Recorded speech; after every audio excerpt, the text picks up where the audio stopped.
Many, many years ago, when the people of Israel were a great nation ruled by King Saul, they fought a long and bitter war against their ancient enemies, the Philistines. In those days, soldiers used swords and spears and bows and arrows, and they wore heavy armor and carried shields to protect themselves in battle, so that only the biggest and strongest men were taken into the army.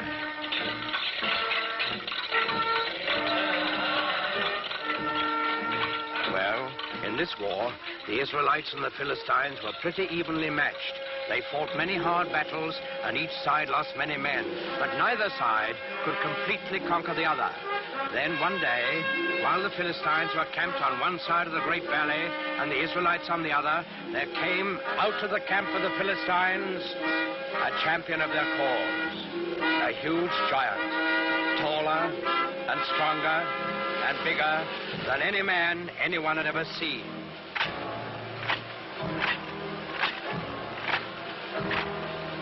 He wore very heavy armor, and his face was fierce and cruel, so fierce and cruel that it would strike fear into the hearts of the bravest.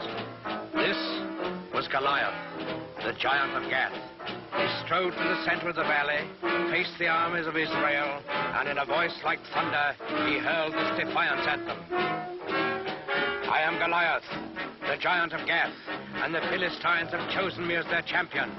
You, soldiers of Israel, choose a man for you, and let him come down here and fight with me. If he kills me, we will be the servants of Israel. If I kill him, you will be slaves to the Philistines. I defy any man to accept my challenge.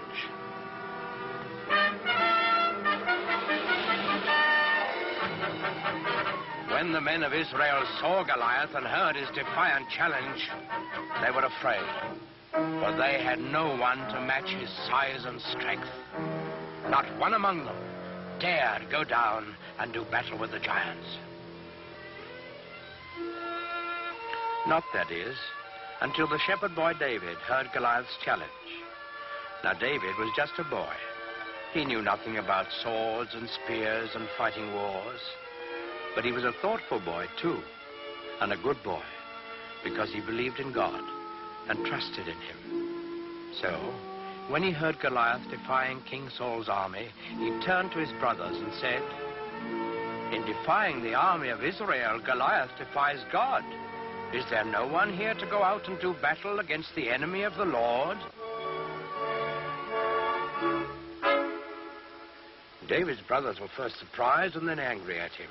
"Go back to your flocks and leave wars to fighting men." But David wouldn't be put off. "I will do it," he said. "Send word to King Saul. Tell him that I will go down into the valley and do battle with Goliath the giant." When the king saw how determined David was, he gave him his blessing and offered him his own royal armor and sword. But David wouldn't take them. He wasn't a soldier. Instead, he went to a nearby stream and selected 5 smooth stones. He put these in his shepherd's bag. He took his stick in his left hand, and in his right hand he held a slingshot. That's all. With both armies looking on, excited and expectant, David went down into the valley to meet Goliath. They met in the middle of the valley. David looking up at the giant, confident and unafraid, and Goliath looking down on the unarmed boy with eyes full of hatred. Suddenly, the giant Philistine roared in a terrible fury. "I have defied all the armies of Israel to give me a man to fight, and they have sent a boy against me. What? Am I a dog that you come against me with a stick?" David answered him calmly. "I come against you in the name of the Lord of hosts, the God of the armies of Israel, whom you have defied. Your sword and your spear and your shield will not save you, Goliath, for this day you shall learn that the Lord fights on the side of right." Goliath let out an angry snarl. "So be it. Defend yourself, boy." Goliath the giant rushed forward to make quick work of the boy champion of the Israelites. David stood his ground. He reached into his shepherd's bag, took out one stone. He fixed it in his slingshot, and he let it fly.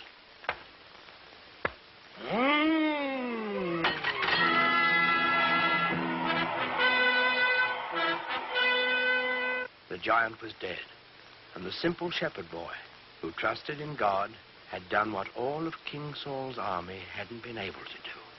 David lifted his eyes to heaven, and he whispered a prayer.